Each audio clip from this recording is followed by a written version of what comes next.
Olá, paz do Senhor, que bom que nós estamos aqui hoje já na nossa sexta aula e nós podemos dizer que o nosso trimestre está maravilhoso. Temos aprendido bastante a respeito da palavra de Deus, sobre um outro prisma, sobre a mordomia cristã.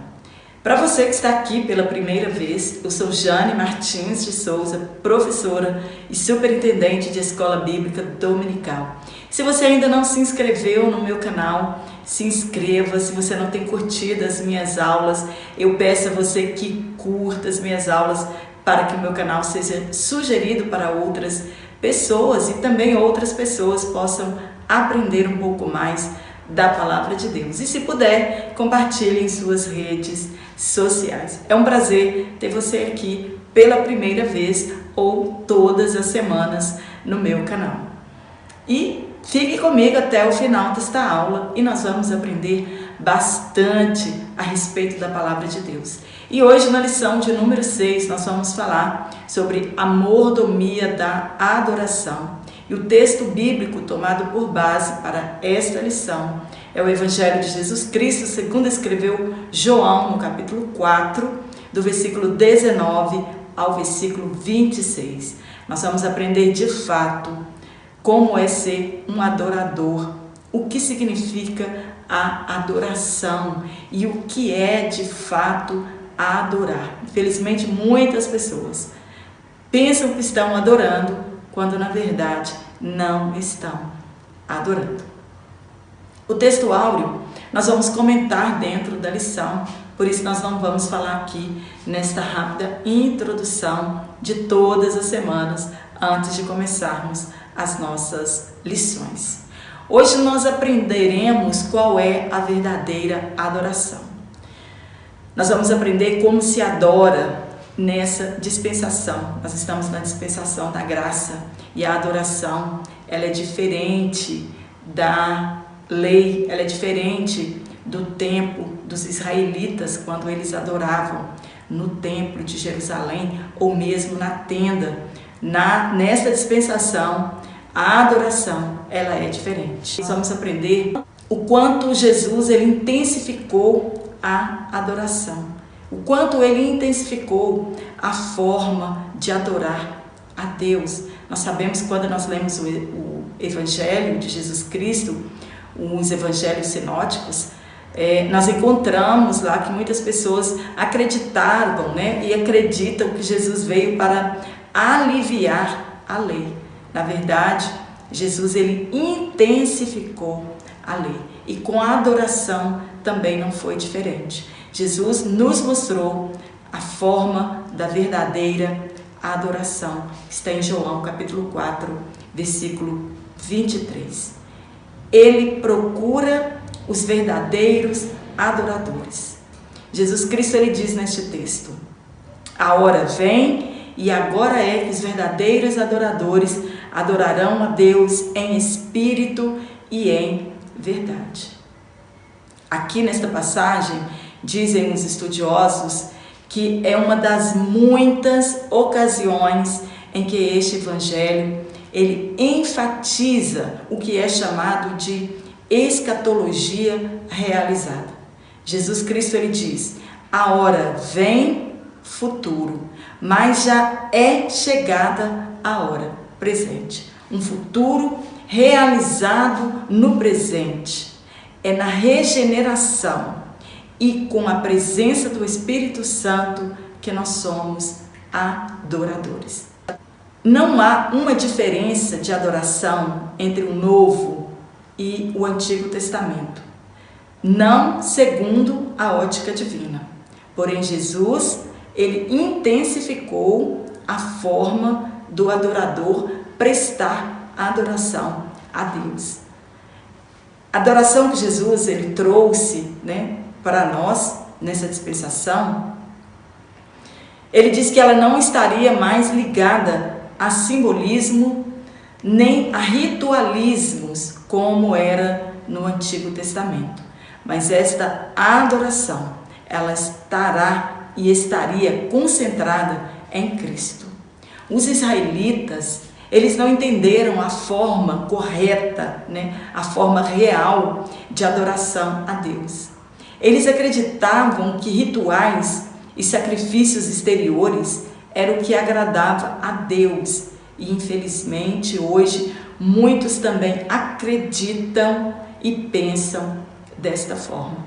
Adorar a Deus com rituais e sacrifícios exteriores. E Jesus veio e nos ensinou a forma correta que agrada a Deus de o adorarmos.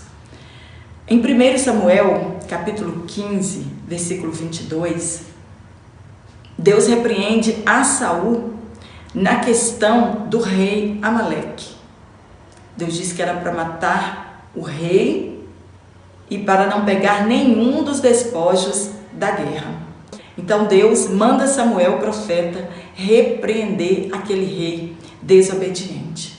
E o profeta Samuel obedece a Deus, repreende a Saul e diz a ele em nome de Deus: o Senhor, ele não tem prazer em holocaustos e sacrifícios, mas o prazer de Deus é que eu obedeça, que obedeça a sua palavra.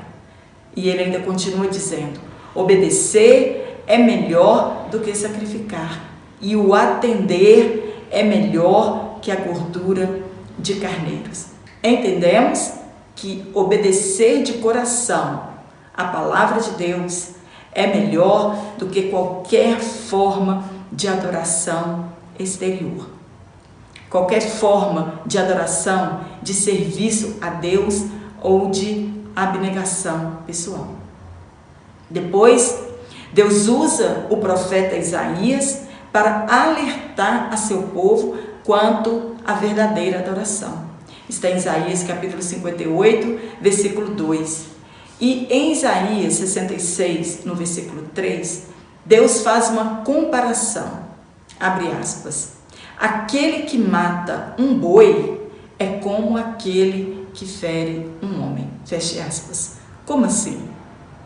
Aqueles que adoram a Deus e ao mesmo tempo continuam a viver como querem e não de acordo com a palavra de Deus, são uma abominação para Deus. E eles serão retribuídos severamente por Deus se não se converterem, como foram com os israelitas. Deus disse a eles, usando o profeta Jeremias, no capítulo 7, no versículo 22, abre aspas, nunca falei a vossos pais no dia em que eu os tirei do Egito, nem lhes ordenei coisa alguma acerca de holocaustos e sacrifícios. O que Deus sempre quis e quer é obediência à sua palavra. Está em Êxodo capítulo 15, versículo 26 e Jeremias capítulo 7, versículo 23. No primeiro tópico nós vamos falar sobre o que é adoração. Nós vamos conhecer o real sentido desta palavra.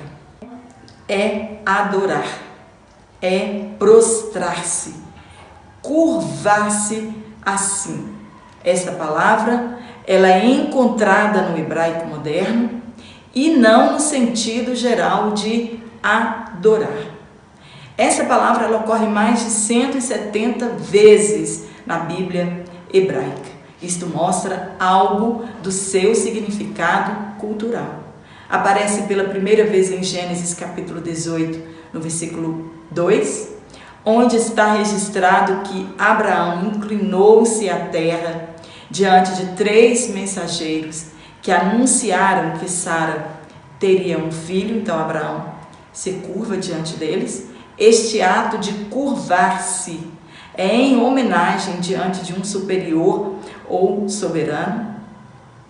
Davi se curvou diante de Saul, está em 1 Samuel capítulo 24, versículo 8. Também Ruth se curvou diante de Boaz, está em Ruth capítulo 2, versículo 10. Esta palavra também, ela pode ser usada em adoração diante de Deus. Está em 1 Samuel capítulo 15, versículo 25 e Jeremias capítulo 7, versículo 27. E essa palavra também, ela tem outros sentidos que foram citados na nossa lição. A palavra abade, que significa adorar, servir, trabalhar.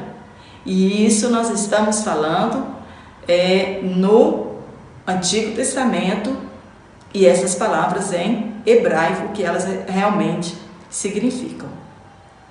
Já no Novo Testamento, que ele foi escrito no grego, a palavra usada para adoração, para adorar, é proskuneion, é fazer messura, é reverência, é o termo mais frequente com o significado de adorar. Então, no grego, se encontra mais essa palavra, quando o sentido é adoração. E com o significado de adorar, essa palavra, ela é usada em reverência a Deus, a Jesus Cristo e ao Espírito Santo.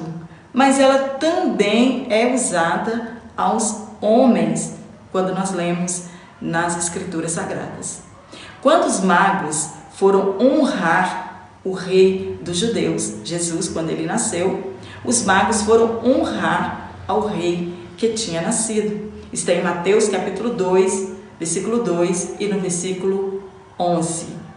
O dicionário Vime, ele traz uma nota que diz que a adoração de Deus, ela não é definida em parte alguma das Escrituras. O real sentido da adoração a Deus, ele não é definido em nenhuma das partes, né? Nós não encontramos uma definição absoluta, porque nós encontramos vários verbos usados para adoração, encontrados na Bíblia Sagrada. Então, isto mostra que a adoração a Deus, ela não é limitada apenas ao louvor.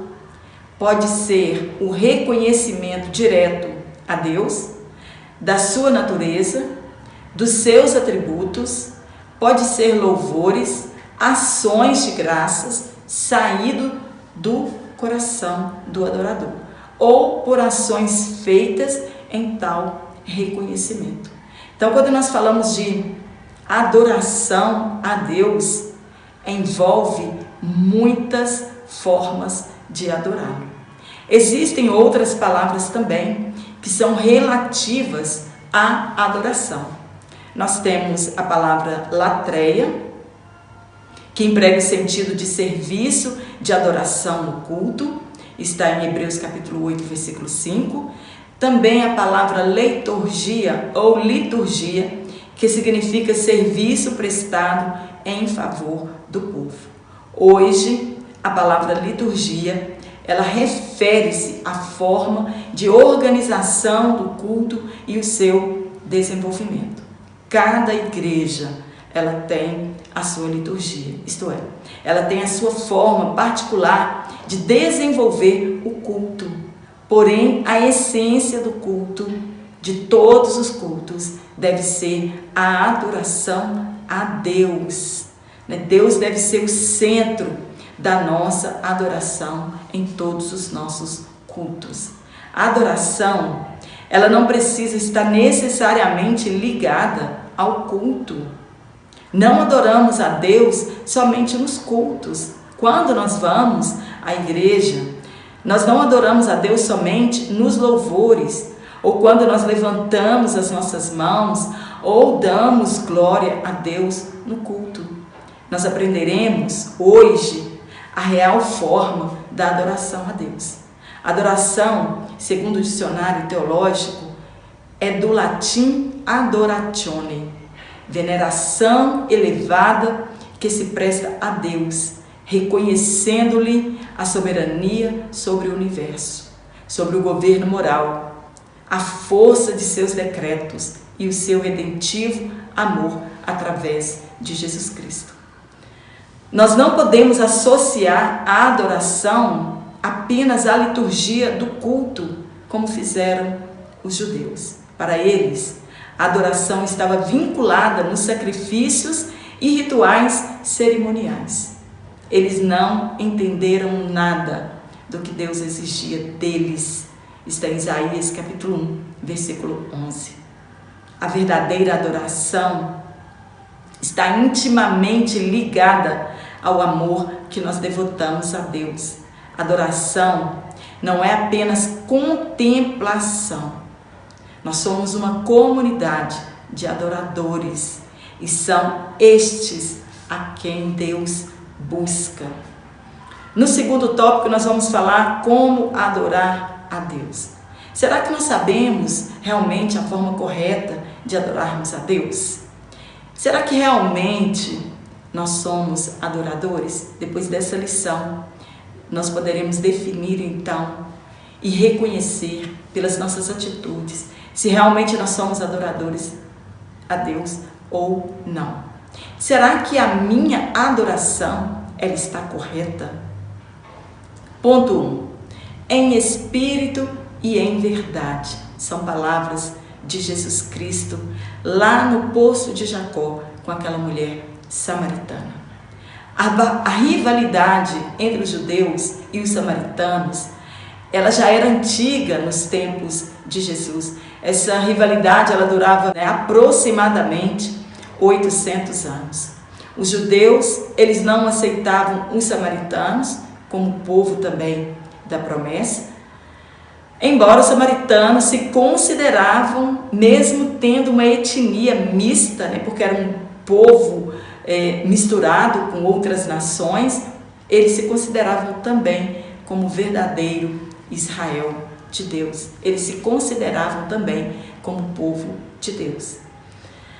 E por causa desta mistura que houve de raças, que houve lá no passado, em 722 a.C., quando o rei da Síria levou cativo o reino do norte, o povo de Israel, ele levou cativo para a Síria, e ali em Samaria ele deixou os mais pobres e trouxe de outras regiões, povos para habitar ali na região de Samaria.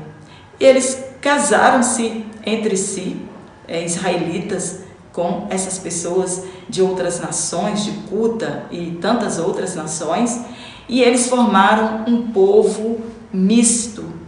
E os judeus não aceitavam a eles fazerem parte do povo da promessa.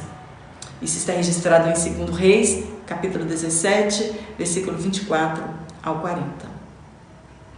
Quando o texto que nós lemos, ele diz que era necessário Jesus passar por Samaria, o texto não está querendo dizer que ele foi impulsionado a passar por Samaria para encurtar o caminho, não.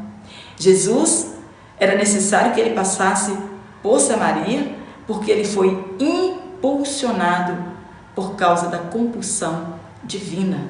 Foi Deus que impulsionou a Jesus Cristo a passar por Samaria, não apenas para encurtar o caminho.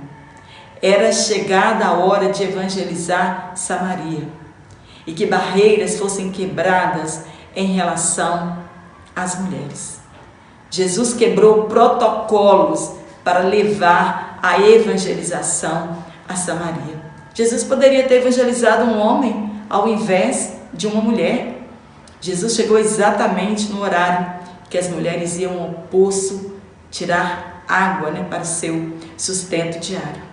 Esta província, ela se encontrava entre Judeia ao sul e Galileia ao norte.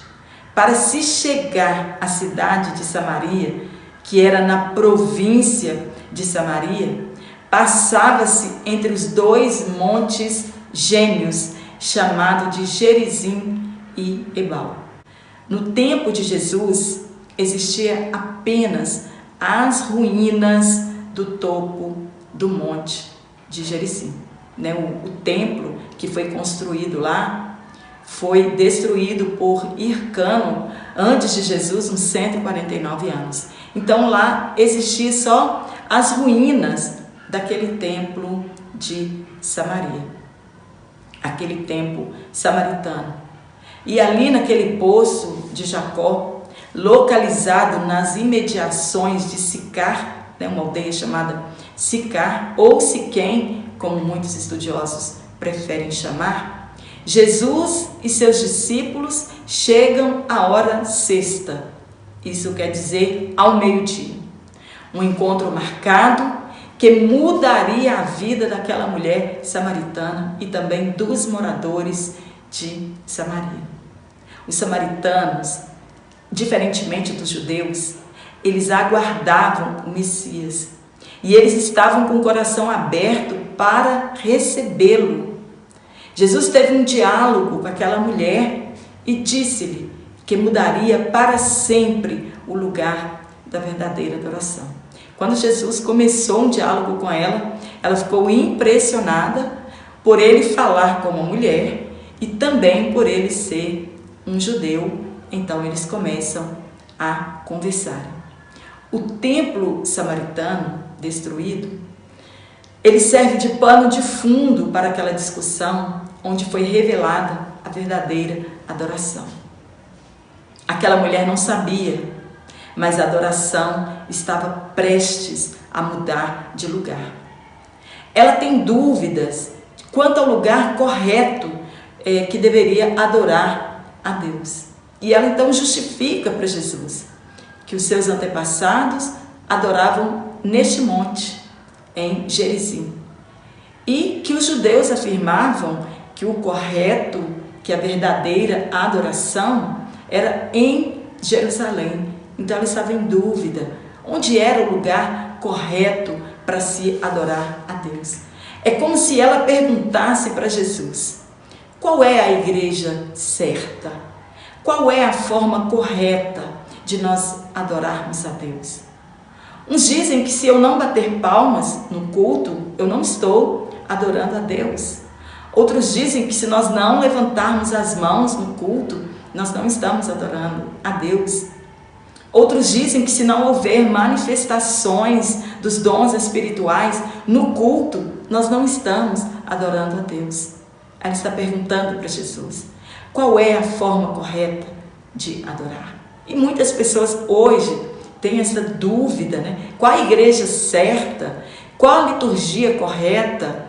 Qual a forma correta de adorar a Deus? Será que realmente eu sou um adorador? Será que a nossa igreja está adorando realmente a Deus?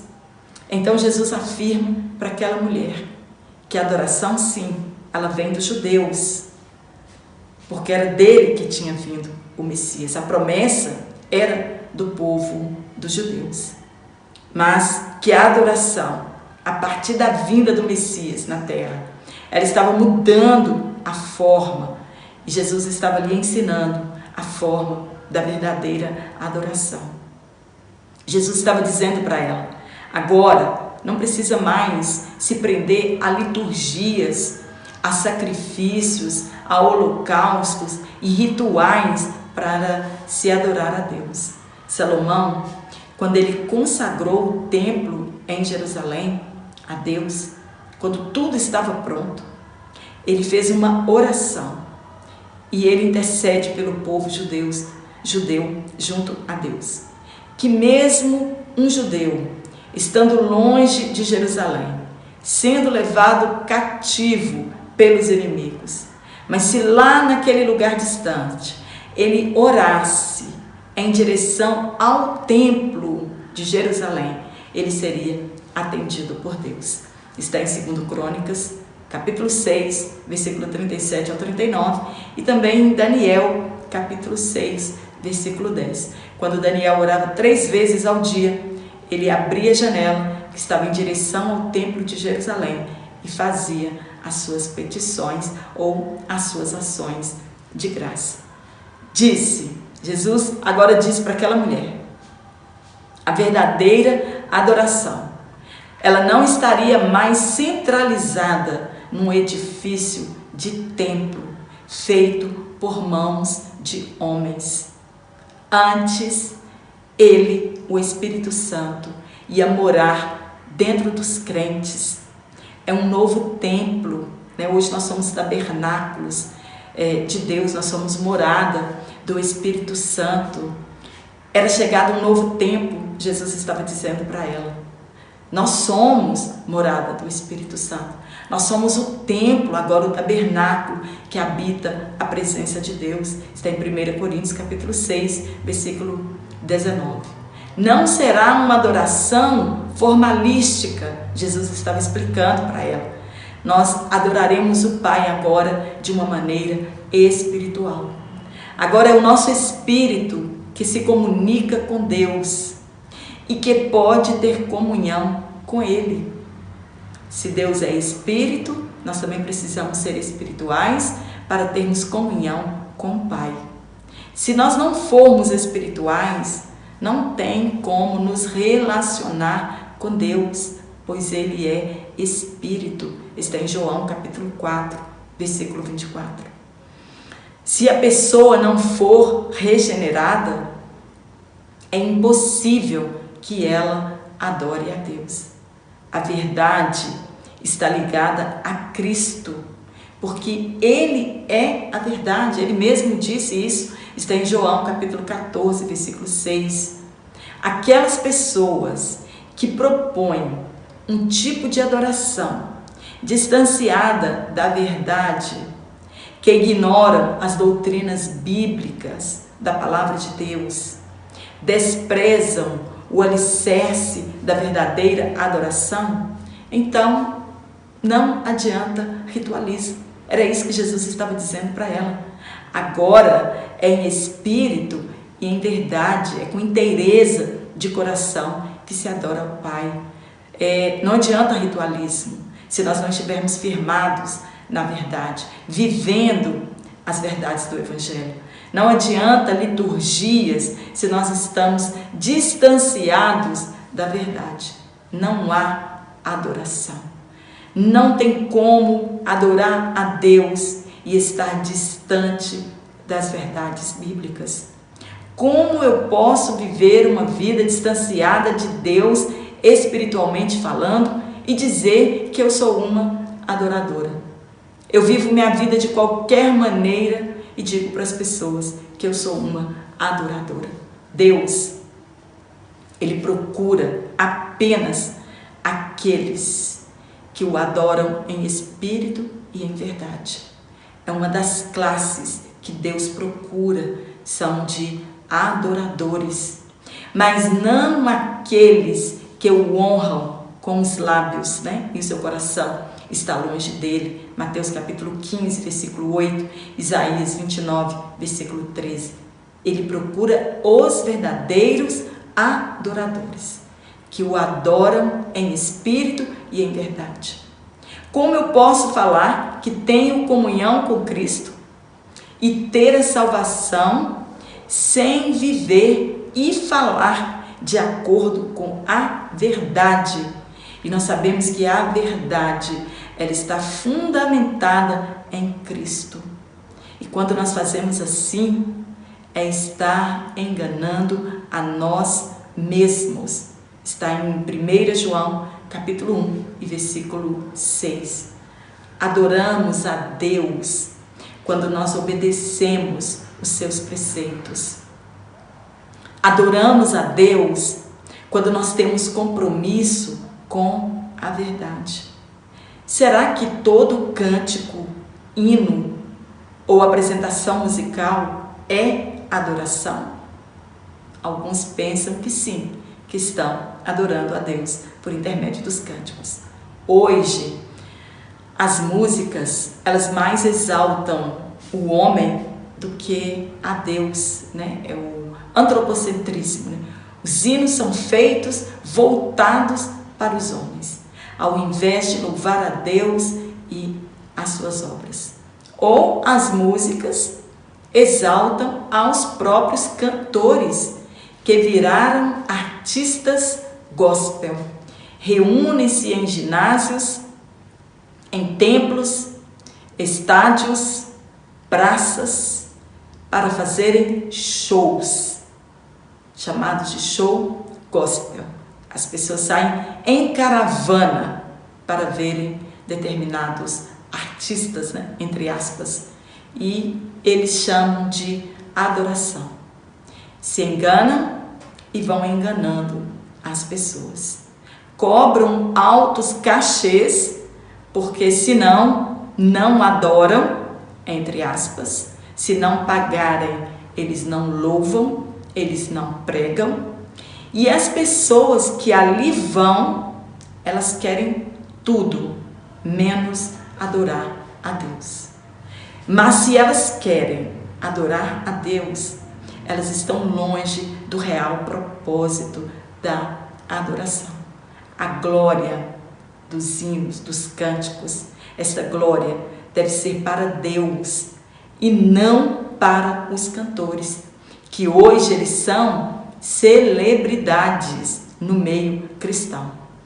O que nós precisamos entender é que somente Deus é o centro da adoração, e é em verdade e em espírito. Era o que Jesus estava querendo dizer para aquela mulher samaritana e deixou para nós qual é a forma correta de adorar a Deus. O ponto 2, com o culto racional, está em Romanos capítulo 12, versículo 1. O nosso culto, primeiro, ele deve ser de dedicação total a Deus. É corpo, alma e espírito. Alguns acreditam que Deus só quer o nosso coração, que eu não preciso consagrar mais nada a Deus. Não, por intermédio da palavra de Deus, nós entendemos que Deus exige dedicação total da nossa parte. É corpo, alma e espírito. Eu adoro a Deus com tudo que há em mim. O salmista escreveu: e tudo que há em mim, bendiga o teu santo nome. Nós devemos adorar a Deus na beleza da santidade dele. E se assim nós não fizermos, nós vamos fracassar quando o assunto for adoração. Nós viveremos uma falsa adoração, pois se tem verdadeira adoração, também tem falsa adoração, e muitos, infelizmente, têm vivido uma adoração falsa, longe da adoração verdadeira. E nós não podemos estar incluídos na falsa adoração. Essa dedicação, esta entrega nossa, ela deve ser diária. Não é somente quando nós vamos aos cultos, ou na segunda, ou na terça, ou na quarta, ou na quinta, ou no domingo. A dedicação, ela tem que ser diária. Os sacrifícios que existiam lá no templo, era um pela manhã e um pela tarde, né? À tarde. E no sábado eram 2 pela manhã e 2 à tarde. E os sacrifícios eles não paravam. Isso fala que a nossa dedicação a Deus, a nossa entrega a Deus, ela deve ser total e ela também deve ser diária. É um sacrifício vivo, é um culto racional, quando não é apenas culto de rituais, mas envolvimento total do nosso ser. Vamos ao culto, adoramos. Estamos em casa, adoramos. Estamos no trabalho, adoramos. As nossas obras adoram a Deus. As nossas atitudes adoram a Deus. Os nossos pensamentos adoram a Deus. No ritual judaico, levava-se um animal ou alimentos, e eles eram oferecidos no templo, e ali era feita a adoração. Jesus está dizendo que agora, neste novo tempo, nesta nova era que nós estamos vivendo, que ela começou desde quando Jesus nasceu e passou por aqui, começou a nova era. Esta adoração nossa, ela saiu do templo e foi pelas ruas, porque o animal, ele era levado ao templo e sacrificado lá e ficava lá. E hoje Paulo, falando que nós somos um sacrifício vivo, ele está querendo dizer que a nossa adoração, o nosso sacrifício hoje, ele anda pelas ruas, Nós estamos mostrando a Deus o nosso sacrifício e nos oferecendo como um sacrifício vivo, o nosso corpo morto para o pecado e vivo para Deus. A nossa adoração hoje, ela está em todos os lugares onde nós estivermos. É chamado de um culto lógico ou um culto apropriado para os que vivem no Espírito.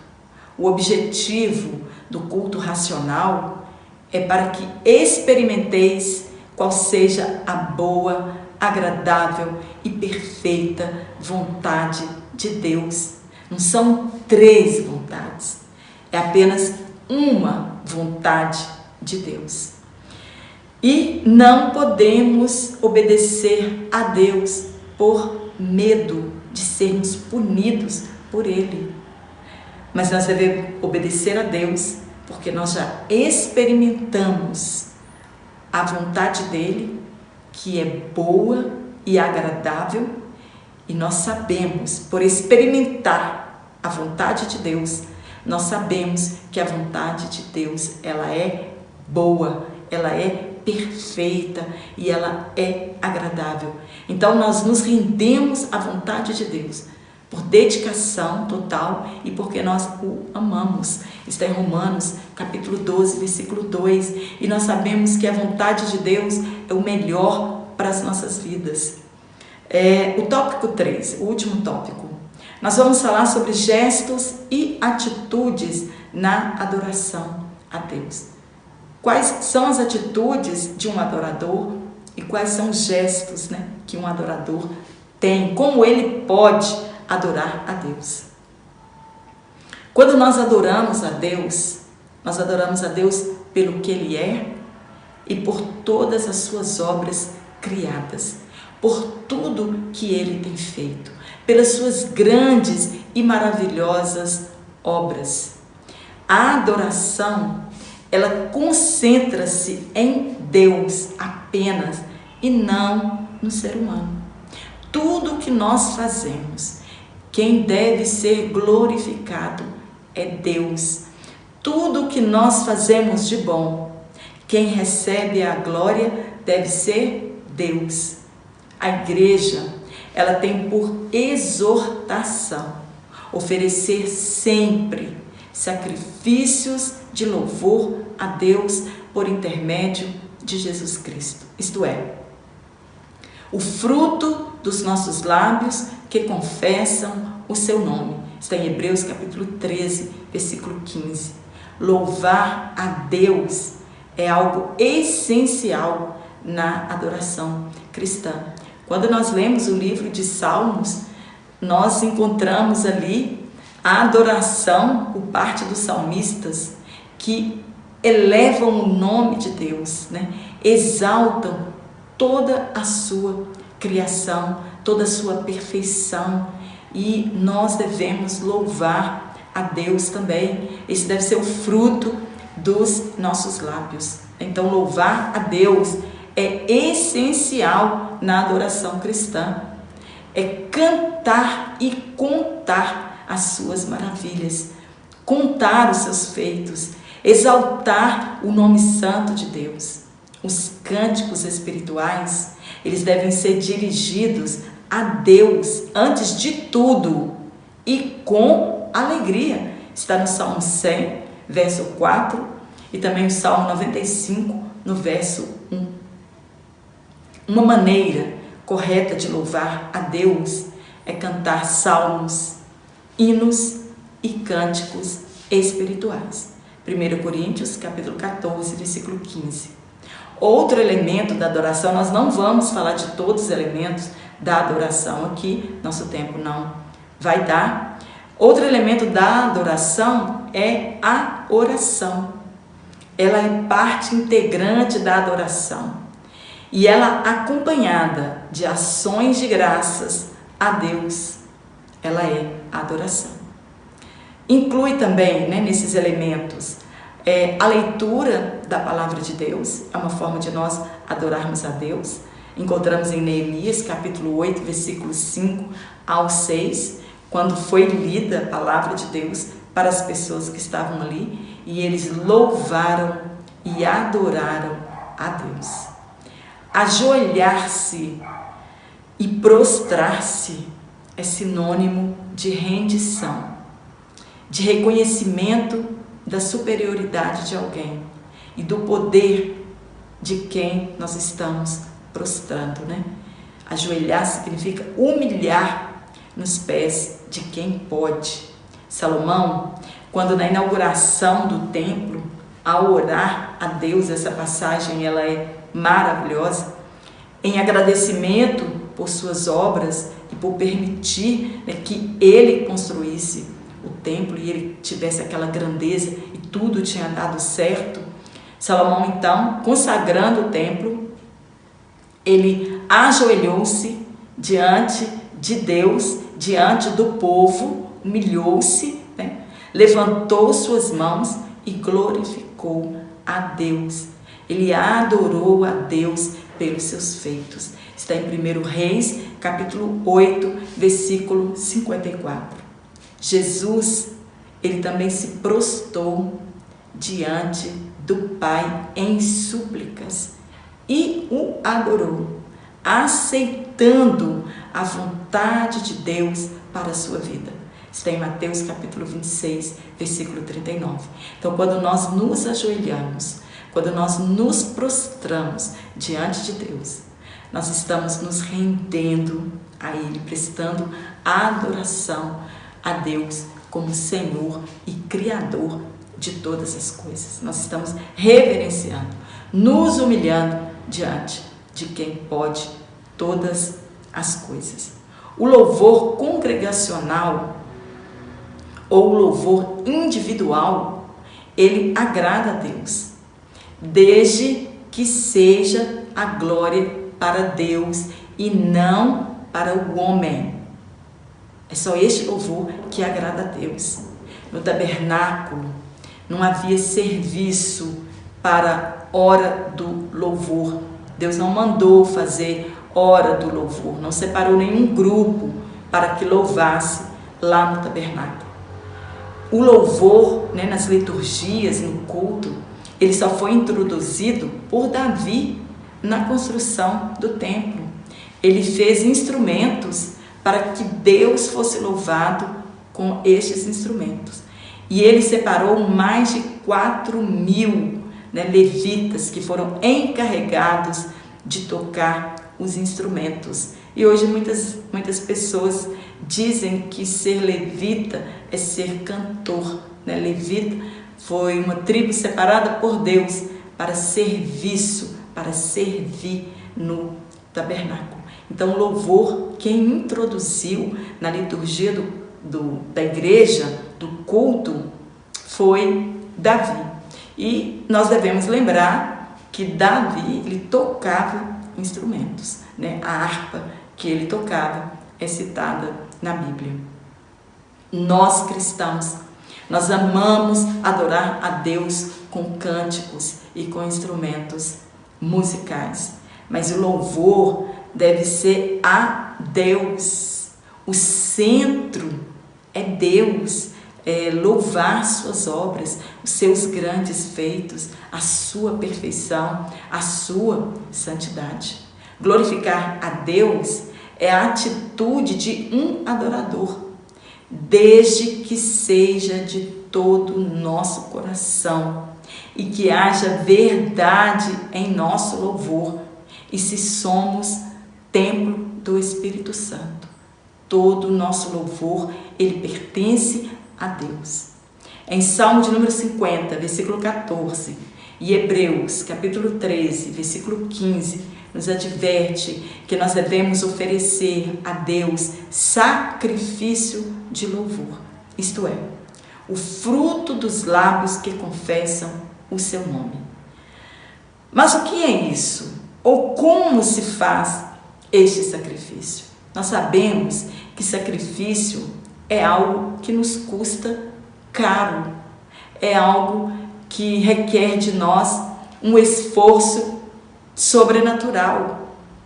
Por isso que chama sacrifício, né? Nós temos que oferecer algo que nos custe alguma coisa. E este sacrifício, ele requer do ofertante renúncia total daquilo que está sendo oferecido para Deus. Nós temos um exemplo de Abraão, quando ele ofereceu seu filho Isaque como sacrifício a Deus. Nós devemos usar os nossos lábios na hora da adoração, mas o nosso falar, ele deve estar alinhado ao nosso viver. Nossa conduta, dos nossos lábios, não devem sair palavras que desagradam a Deus. A nossa boca também, eles pertencem a Deus, a partir do momento que nos entregamos a Ele. Nós devemos confessar que Jesus é o nosso Senhor e Salvador. Nós devemos confessar que fora dele ninguém pode nos salvar. Nós devemos falar do seu sacrifício, do seu amor e das suas obras maravilhosas. Amém? Espero ter te ajudado com este comentário, que você tenha uma excelente aula, né? Que Deus te abençoe neste grande ministério que é o ensino da Palavra de Deus. E se você realmente gostou da minha aula, dá um curtir aí, se inscreva no meu canal, compartilhe as minhas aulas em suas redes sociais e eu te aguardo aqui na nossa próxima aula, se Deus assim nos permitir. E eu quero mandar um abraço para os irmãos, né, que eu não sei como retribuir o carinho dos irmãos, só a eternidade para pagar. E eu sinceramente agradeço, né, as dicas que os irmãos têm me dado para que o meu canal continue crescendo. Agradeço as críticas também, porque nós vamos melhorando, né, e aparando as arestas do nosso canal. Então, não se preocupe que eu vou ficar triste que você está, né, ajudando o meu canal. Confesso que não. E eu quero mandar um abraço para o nosso irmão Maurício Ramos, nossa irmã Isaílde Silva, Nazaré da Mata, em Pernambuco, nossa irmã Maria Santos Sena, de Buriz Abrantes, em Camaçari, na Bahia, e todos os irmãos lá da IBD, também para o nosso irmão Zé Belo, de Iraucuba, no Ceará, para a nossa irmã Carmen Correia, da Assembleia de Deus, em Pedro Canário, no Espírito Santo, nosso irmão querido pastor Célio, de Nova Lima, Minas Gerais, um abraço, obrigada pelo carinho de estar aqui no meu canal. Também a nossa irmã Betânia Oliveira, de Escada, Pernambuco, Fernando Aparecido, de Praia Grande, Litoral, um abraço. Nossa irmã Edileia Castro e seu esposo Geraldo Lobato, em Almeirim, no Pará. Querida Laura Oliva, em Sete Lagoas, aqui em Minas Gerais, um abraço. Nosso irmão Miquel Lourenço, da Assembleia de Deus, de Belém, em São Paulo. Nossa irmã Railda Couto, da Assembleia de Deus, em Salvador, na Bahia. O diácono Ronaldo Machado, da Assembleia de Deus, em Itapuã, Salvador, Bahia. Nossa irmã Rosilda, da Assembleia de Deus, arrebanhando vidas em Queimados, no Rio de Janeiro. Para a nossa irmã Ivanilde Araújo, em São Paulo, no bairro da Santa Cecília. Também nossa irmã Maria Tereza, da Assembleia de Deus, em Nazaré da Mata, Pernambuco. Presbítero Erenaldo Sena, da Assembleia de Deus, em Pacajá, no Pará. Luziane de Lago do Açu, Maranhão. Nosso irmão Fernando Guimarães, em Senhora das Mangabeiras, ou Senhor das Mangabeiras, povoado Vale Verde, no Maranhão. Nossa irmã Rosiane Maria, em Campestre, Maceió, Alagoas. Nosso irmão Eurides Vieira, do Maranhão. Nossa querida irmã Edileuza, em Maracá, Sumé, no Maranhão. Nossa irmã Dice Gomes, da Assembleia de Deus, Belém, Laranjal, Paulista, em São Paulo. Nossa irmã Maria Lúcia dos Reis Jerônimo Monteiro, do Espírito Santo, da Assembleia de Deus. Nossa irmã Vera Lúcia, em Assembleia de Deus, na Avenida Garça Torta Benedito Bentes, em Alagoas. Nosso irmão Maurício Nunes, na Argentina. Nosso irmão Otacílio Martins, em Vale Encantado, Vila Velha, Espírito Santo. Nossa irmã Ana Lúcia, da Assembleia de Deus, em Paruá, Santa Luzia, Maranhão. O diácono Ronaldo Machado e sua esposa Edileuza, da Assembleia de Deus em Itapuã, Salvador, Bahia. Nossa irmã Raimunda Paiva, da Açailândia, no Maranhão. Também nossa irmã Antônia Cardoso, da Assembleia de Deus, Ministério do Belém, em São Paulo. Também Elza, de Cascavel. Também o pastor Paulo Dário, do Ceará. E Kátia Arruda, da Assembleia de Deus, em Rio Novo do Sul, no Espírito Santo. Fica aqui o meu abraço para todos os irmãos, para você que tem comentado nas minhas aulas. Que Deus continue te abençoando grandemente. Um forte abraço a todos e até a próxima aula, se Deus assim nos permitir.